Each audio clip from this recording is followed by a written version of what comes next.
Tumayo po ang lahat at tayo'y makiisa sa banal na misa na pamumunuan ng ating Kura Paroko, Reverendo Padre Douglas D. Badong.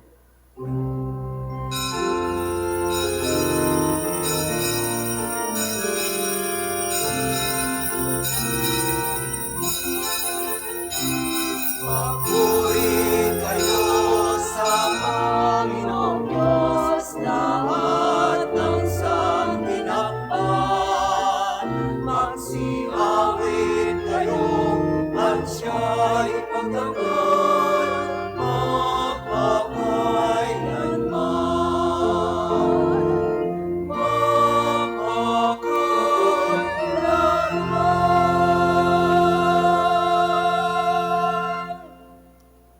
Sa ngalan ng Ama at ng Anak at ng Espiritu Santo. Amen. Ang pagpapala ng ating Panginoong Hesukristo, ang pag-ibig ng Diyos Ama, at ang makikipagkaisa ng Espiritu Santo naway sumainyong lahat. At sumaiyo rin.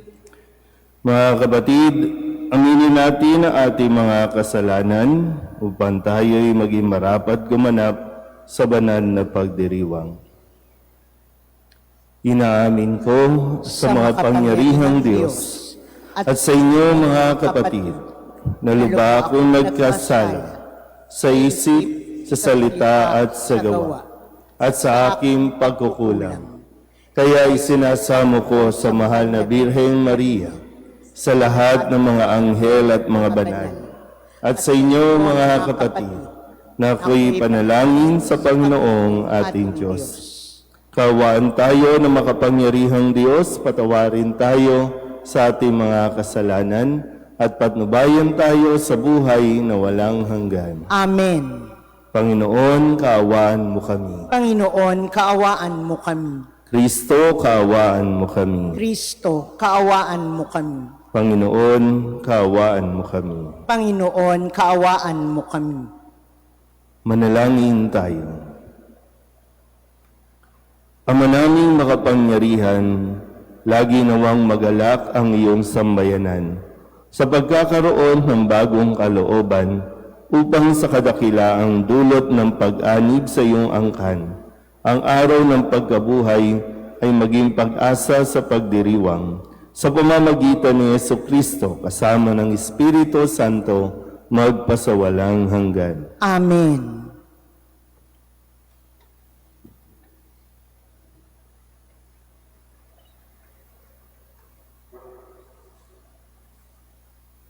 Pagbasa mula sa mga gawa ng mga apostol. Noong mga araw na iyon, dinaluhong sina Pablo at Silas ng mga tao.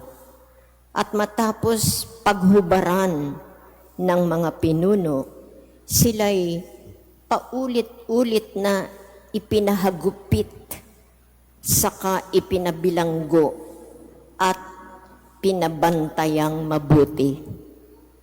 Ipinasok sila ng bantay sa kaloob-looban ng bilangguan at ipinangaw ang mga paa. Nang maghahating gabi na, sina Pablo at Silas ay nanalangin at umaawit ng mga himno at nakikinig naman ang ibang mga bilanggo. Di kaginsa-ginsay lumindol ng napakalakas, anupat na yanig, pati ang mga pundasyon ng bilangguan. Pagdakay, nabuksan ang mga pinto, nakalag ang mga tanikala ng mga bilanggo. Napabalikwas ang bantay bilangguan, at nang makitang bukas sa mga pinto, hinugot ang kanyang tabak at tangkang magpakamatay sa akalang nakatakas ang mga bilanggo. Ngunit sumigaw si Pablo, "Huwag mong saktan ang iyong sarili, narito kaming lahat." Humingi ng ilaw ang bantay, patakbong pumasok at nanginginig, na nagpatira pa sa harapan ni na Pablo at Silas. Inilabas niya ang mga ito at sinabi, "Mga Ginoo, ano po ang dapat kong gawin upang ako'y maligtas?" Sumagot sila, "Sumampalataya ka sa Panginoong Hesus at maliligtas ka, ikaw at ang iyong sambahayan." At ang salita ng Panginoon ay ipinahayag nila sa kanya at sa lahat ng nasa kanyang bahay. Nang gabi ring iyon, hinugasan ng bantay ang kanilang mga sugat at nagpabinyag siya, pati ang buo niyang sambahayan. Pagkatapos, sila'y isinama niya sa kanyang tahanan at hinainan ng pagkain. Galak na galak siya at ang kanyang buong sambahayan sapagkat sila'y natutong sumampalataya sa Diyos. Ang salita ng Diyos. Salamat sa Diyos. Ligtas ako sa iyong piling, lakas ko'y sa iyo nanggaling. Ligtas ako sa iyong piling, lakas ko'y sa iyo nanggaling. Ako poon buong pusong aawit ng pasalamat.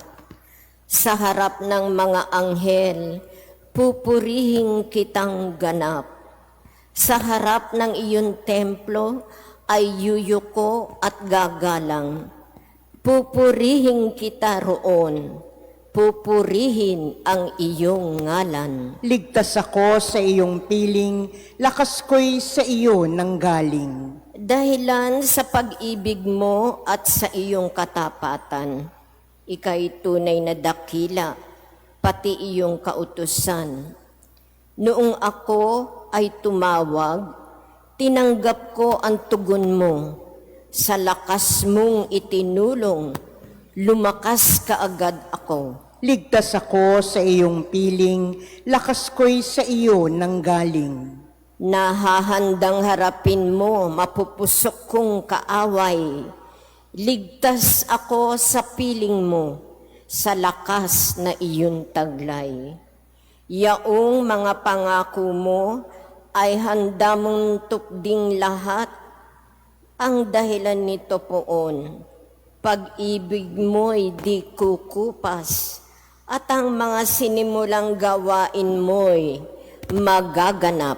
Ligtas ako sa iyong piling, lakas ko'y sa iyo nanggaling.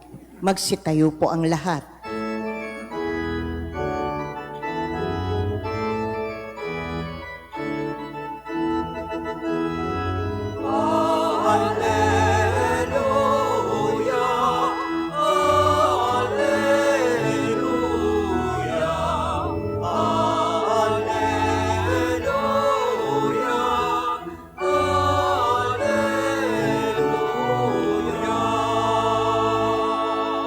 Espiritong isusugo, totoo ang ituturo, pangako ni Kristong Guro.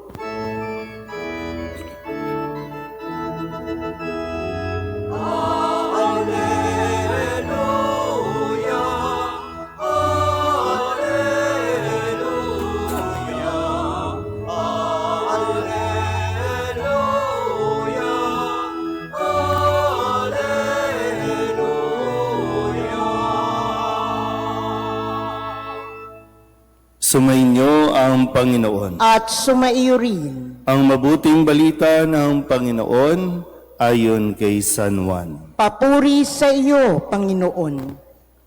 Noong panahong iyon, sinabi ni Jesus sa kanyang mga alagad, "Ngayoy paroroon na ako sa nagsugo sa akin. Wala isa man sa inyong nagtatanong sa akin kung saan ako pupunta. At ngayong sabihin ko sa inyo, natigib kayo ng kalungkutan, ngunit dapat ninyong malaman ang katotohanan.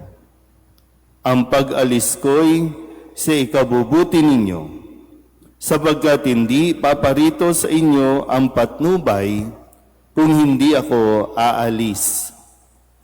Ngunit kung aalis ako, susuguin ko siya sa inyo. Pagdating niya ay kanyang patutunayan sa mga tao sa sanlibutan na mali ang pagkakilala nila sa kasalanan at ipakikilala niya kung ano ang matuwid at kung ano ang kahatulan. Mali sila tungkol sa kasalanan sapagkat hindi sila nanalig sa akin. Tungkol sa matuwid, sapagkat ako'y paroroon sa Ama at hindi na ninyo makikita. Tungkol sa kahatulan, sapagkat hinatulan na ang pinuno ng sanlibutan ito.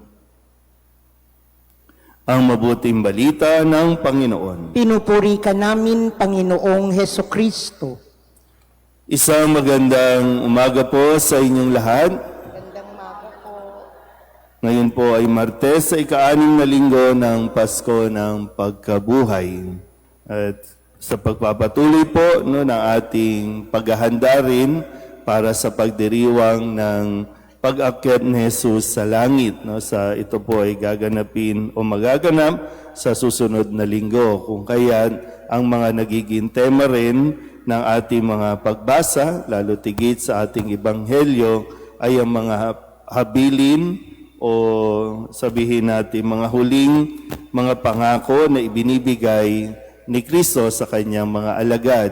Kaya nga sabi niya, aalis na siya, aakyat na siya babalik na sa kanyang Ama. Pero ang pangako niya na may darating na patnubay, ang Espiritu ng katotohanan na siyang gagabay sa mga alagad para sa kanila pong haharaping hamon sa kanilang misyon ng pagpapahayag ng mabuting balita na siyang kailangan, dahil ang pananaw ng sanlibutan ay ibang-iba at malayong-malayo sa pananaw na itinuturo ng ating Panginoon, ang kanyang mga salita. Kaya nga sabi dito, pagdating ng patnubay, patutunayan niya sa mga tao na mali ang pagkakilala nila sa kasalanan at ipapakilala niya kung ano ang matuwid at kung ano ang kahatulan. Yung tungkol sa kasalanan, sa pagiging kung ano ang tunay na pagiging matuwid at yung paghatol. Ito yung ibibigay ng Espiritu Santo o ng patnubay sa mga alagad na siyang kailangan din natin, na magandang ipanalangin natin, na nawa hindi lang sa mga alagad kundi maging magpasa hanggang ngayon, nawa ay sumaatin ang Espiritu ng katotohanan. Sa dami ng mga nangyayari sa mundo, yung gera, palitan ng mga bomba sa mga magkabilang bansa, ang Iran, Israel, ang US, hindi pa rin tapos, ang Ukraine, ang Russia, at marami pa. Sa atin, mayroon ding krisis. Nagkikrisis tayo pagdating sa politika. Talagang sumasabay sa init ng panahon, ang init ng mga pangyayari sa ating Senado. Minsan, para bang, ano ba ang gagawin natin? Tayo bang mga taong simbahan na tinatawag? Tayo bang mga nagsisimba? Uupo lang ba tayo? At hahayaan na lang natin ito? Paano ang sinasabi sa atin sa Ebanghelyo tungkol sa patnubay? Wala ba sa atin ang Espiritu o ang patnubay para tanggapin na lang natin na kapag may kasalanan, ipagtanggol? Kapag walang kasalanan, ipakulong at hatulan? Na yung pananaw at morality natin ngayon, dahil sa mga leader ng ating lipunan ay pilit na binabago, hindi lang ang kasaysayan, maging ang pag-uugali, binabago natin. So talagang krisis ang mangyayari. So ano bang gustong ipaalala sa atin? Nagkukulang ba tayo sa pagkilala sa Espiritu Santo, kung kaya't hindi na natin nalalaman, no? Sabi nga dito, di ba, tungkol sa kasalanan, tungkol sa kahatulan, at tungkol sa matuwid. Ipapakilala ito ng patnubay o ng Espiritu. Hindi na ba natin kinikilala o tinatawag ang patnubay na dapat laging gumagabay sa ating mga desisyon? Sabi nga, no, meron tayong problema kasi yung mga kasalanang itinuturing noon, hindi na natin itinuturing na kasalanan. Bagaman, hindi nagbabago na ang kasalanan ay kasalanan. Parang normal na, okay na lang po yan. No? Naririnig natin sa mga bata-batang mga congressman natin na okay lang magnakaw. Kasi bahagi na yan ng politika eh. Nandyan na yan, hindi na natin mababago yan. So yung pananaw natin, okay lang yan. Kaya pag upo nila, paglilingkod, hindi na paglilingkod. Paghahanap buhay na ang ibig sabihin ngayon ng lingkod bayan. Hanap buhay na, family business na ang mapunta ka sa politika. Ito na ba talaga? Kaya talagang kailangan nating magdasal, kailangan natin ng patnubay. So sana po kayo ng mga miyembro ng bawat organisasyon na mga nagsasabing maglilingkod kami sa simbahan, kailangan natin ng patnubay. I-acknowledge natin yan at makiusap tayo sa Diyos. Ipadala sa atin ang patnubay nang sa ganon, manindigan tayo pagdating ng panahon na kinakailangan tayong manindigan. Kaya nga sa unang pagbasa, ang mga alagad, kahit na sila ay ipinakulong, kahit na sila ay dinala sa kadilim-diliman, sa kasulok-sulukan ng bilangguan, nanatili pa rin ang kanilang pananampalataya at kahit nasa kadiliman, sumikat pa rin ang liwanag. Kaya't yung mga ibang nakabilanggo, maging yung mga bantay ng bilangguan ay nanampalataya kay Kristo. Kaya sa kadiliman, nawa mas magliwanag ang ating pong pananampalataya. Pero muli, ipagdasal natin ang ating gobyerno sa krisis na sila din ang may gawa. Dahil sa patuloy na pagbabago at patuloy na paglayo sa kautusan ng Diyos. Mga mambabatas natin, hindi marunong kumilala sa batas. Amen.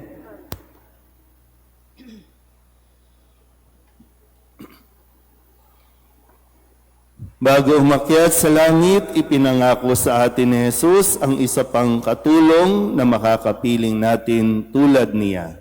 Ang ating pong itutugon, Panginoon, ipadala mo sa amin ang iyong Espiritu. Panginoon, ipadala mo sa amin ang iyong Espiritu.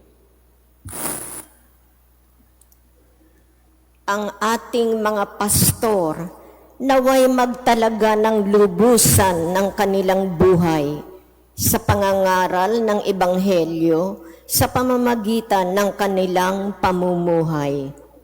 Manalangin tayo sa Panginoon. Panginoon, ipadala mo sa amin ang iyong Espiritu. Ang mga magulang at guro naway maging mga buhay na halimbawa ng pananampalataya para sa mga taong nasa kanilang pangangalaga. Manalangin tayo sa Panginoon. Panginoon, ipadala mo sa amin ang iyong Espiritu. Atin nawang pagsikapang mabuti na gawin ang anumang nararapat upang ang salita ng Diyos ay maging isang buhay na kapangyarihang magiging kaakibat ng lahat ng ating ikikilos. Manalangin tayo sa Panginoon. Panginoon, ipadala mo sa amin ang iyong Espiritu Upang mamayani ang kapayapaan sa gitnang silangan at sa buong mundo, at ipagadya nawa ang sangkatauhan sa karahasan, kasakiman, at pang-aabuso ng kapangyarihan na nagdudulot ng paghihirap at kamatayan sa marami. Manalangin tayo sa Panginoon Panginoon, ipadala mo sa amin ang iyong Espiritu upang ang lahat ng mga nagdurusa dahil sa kalupitan ng digmaan ay daglian ng makaranas ng kapayapaan at mabuhay ng may kapanatagan at kalayaan. Manalangin tayo sa Panginoon. Panginoon, ipadala mo sa amin ang iyong Espiritu Sa mga matatanda, mga nangungulila, at mga may karamdaman, naway ating ipadama ang ating habag.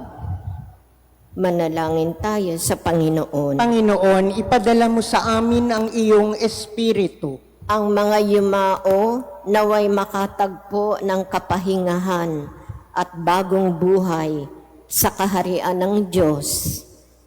Manalangin tayo sa Panginoon. Panginoon, ipadala mo sa amin ang iyong Espiritu Idulog din natin sa Panginoon ang ating mga personal na kahilingan at mga panalangin para sa ating mga pamilya, kasama din ang mga kahilingan ng mga nanonood sa online.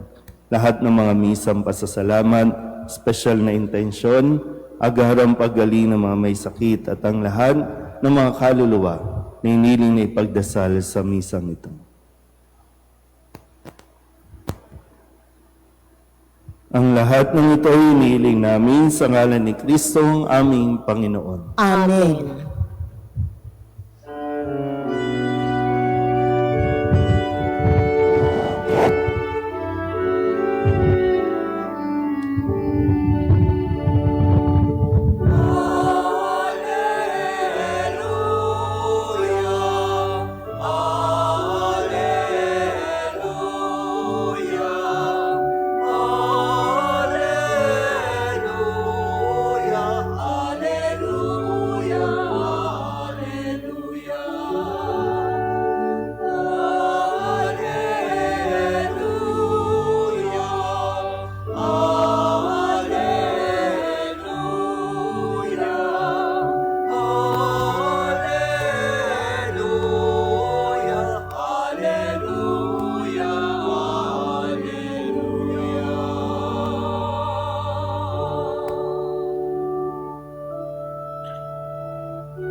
Manalangin kayo mga kapatid upang paghahain natin ang kalugdan ng Diyos Amang makapangyarihan. Tanggapin nawa ng Panginoon itong paghahain sa iyong mga kamay, sa kapurihan niya at karangalan sa ating kapakinabangan at sa buong sambayanan niyang banal.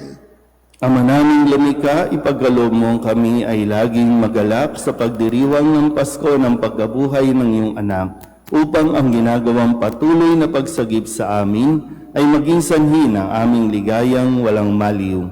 Sa pamamagitan niya, kasama ng Espiritu Santo, magpasawalang hanggan. Amen. Sumainyo ang Panginoon. At sumaiyo rin. Itaas sa Diyos ang inyong puso at diwa. Itinaas na namin sa Panginoon. Pasalamatan natin ang Panginoong ating Diyos. Marapat na siya'y pasalamatan. Ama naming makapangyarihan, tunay ngang marapat na ikaw ay aming pasalamatan, ngayong ipinagdiriwang ang paghahain ng Mesiyas, ang maamong tupa na tumubos sa aming lahat. Ang katawan ng anak mong sa krus na bayubay ay handog ng pag-ibig na walang kapantay. Ito ang paghahaing ganap mong kinalugdan. Ito ang nilunggati ng dating pag-aalay. Ang buong sarili ng anak mong si Jesus ay inihain sa iyo upang kami matubos. Siya ang dambana at paring naghahandog. Siya pa rin ang tupang handog na ibinukod. Kaya kaysa ng mga anghel na nagsisiawit ng papuri sa iyo, nang walang humpay sa kalangitan, kami nagbubunyi sa iyong kadakilaan.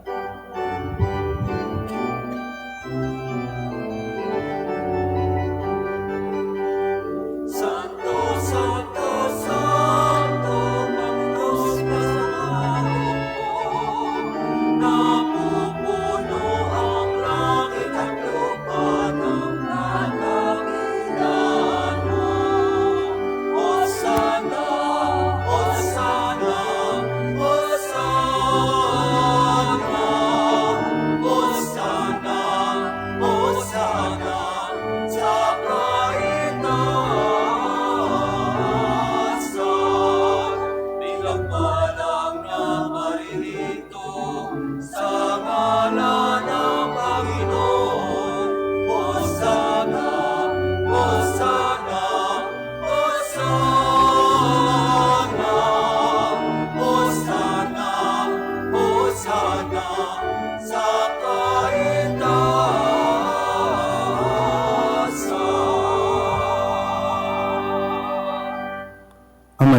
banal, ikaw ang bukal ng tanang kabanalan.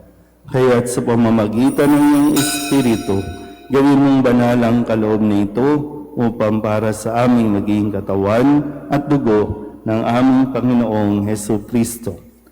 Bago niya pinagtiis ang pusang loob na maging handog, inawakan niya ang tinapay, minasalamatan kaniya, pinaghati-hati niya iyon, iniabot sa kanyang mga alagad at sinabi, "Tanggapin ninyong lahat ito at kanin, ito ang aking katawan na ihahandog para sa inyo."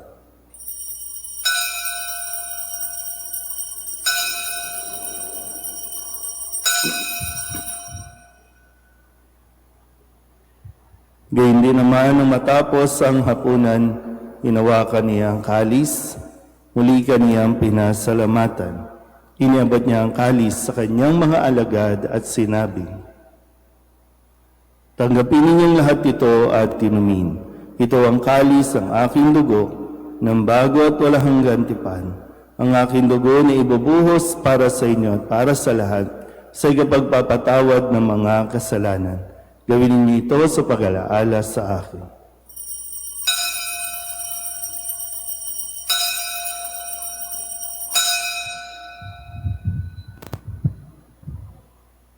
Ipagbunyi natin ang misteryo ng pananampalataya. Si Kristo'y namatay, si Kristo'y nabuhay, si Kristo'y babalik sa wakas ng panahon.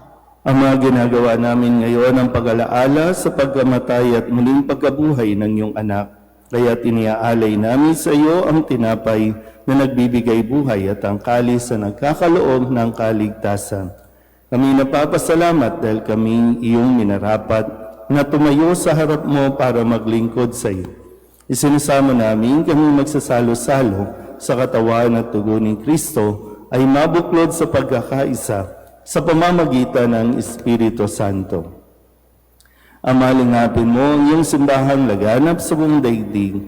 Puspusin mo kami sa pag-ibig kay San Leon na aming Papa at ni Jose na aming Obispo at ng Tanang Kaparian. Alalahanin mo rin ang mga kapatid namin na himlay na may pag-asang sila'y muling mabubuhay, gayon din ang lahat ng mga pumanaw. Kawaan mo sila at patuloyin sa iyong kaliwanagan. Kawaan mo at pagindapating kami lahat na makasalo sa iyong buhay na walang wakas. Kaysa ng mahal na Birheng Maria ni Ina ng Diyos, ng kabiyak ng puso niyang sa San Jose. Kaysa ng mga apostol at ng lahat ng mga banal na namumuhay dito sa daigdig ng kalugod-lugod sa iyo, may pagdiwang nawa namin ang papupuri sa ikararangal mo sa pamamagitan ng iyong anak na aming Panginoong Heso Kristo. Sa pamamagitan ni Kristo, kasama niya sa Kanya, ang lahat ng parangal at papuri ay sa iyo, Diyos Amang makapangyarihan, kasama ng Espiritu Santo, magpasawalang hanggan.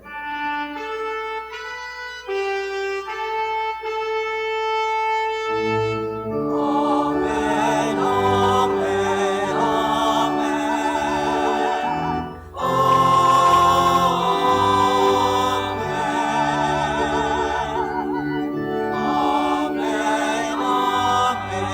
amen, amen.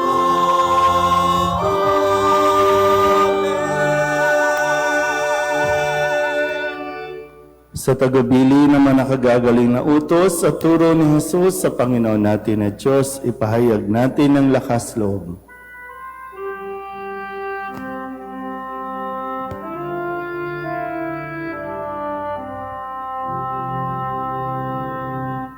Ama namin, sumasalangit ka, sambahin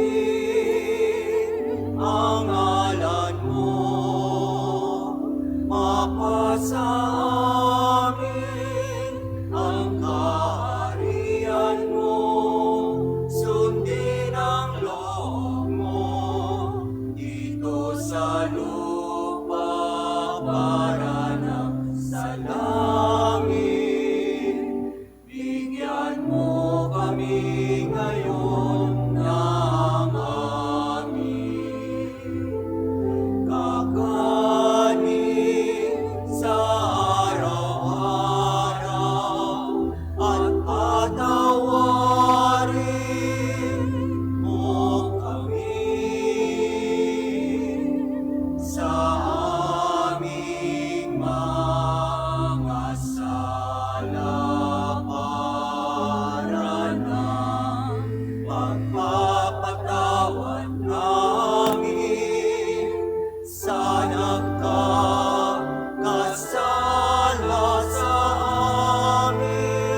huwag mo kaming hintulot sa tukso at iadya mo kami sa lahat ng masama. Hinihiling namin kami ihadiha sa lahat ng masama, pagkalooban ng kapayapaan na araw-araw, iligtas sa kasalanan at ilayo sa lahat ng kapahamakan, samantalang aming pinananabikan ang dakilang araw ng pagpapahayag ng tagapagligtas namin sa Heso Kristo. Sapagkat iyo ang kaharian at ang kapangyarihan at ang kapurihan, magpakailanman. Amen. Panginoong Heso Kristo, sinabi mo sa iyong mga apostol, kapayapaan ang iniiwan ko sa inyo, ang aking kapayapaan ang binibigay ko sa inyo. Tunghayan mo ang aming pananampalataya at huwag ang aming mga pagkakasala. Pagkalooban mo kami na kapayapaan at pagkakaisa ayon sa iyong kalooban, kasama ng Espiritu Santo, magpasawalang hanggan. Amen. Ang kapayapaan ng Panginoon ay laging sumainyo. At sumaiyo rin. Mabigayan tayo ng kapayapaan sa isa't isa. Kordero ng Diyos na nag-aalis ng mga kasalanan ng sanlibutan, maawa ka sa amin. Kordero ng Diyos na nag-aalis ng mga kasalanan ng sanlibutan, maawa ka sa amin. Kordero ng Diyos na nag-aalis ng mga kasalanan ng sanlibutan, ipagkaloob mo sa amin ang kapayapaan. Ito ang kordero ng Diyos. Ito ang nag-aalis ng kasalanan ng sanlibutan. Mapalad ang mga inaanyayahan sa kanyang piging. Panginoon, hindi ako karapat-dapat na magpatuloy sa iyo, ngunit sa isang salita mo lamang ay gagaling na ako.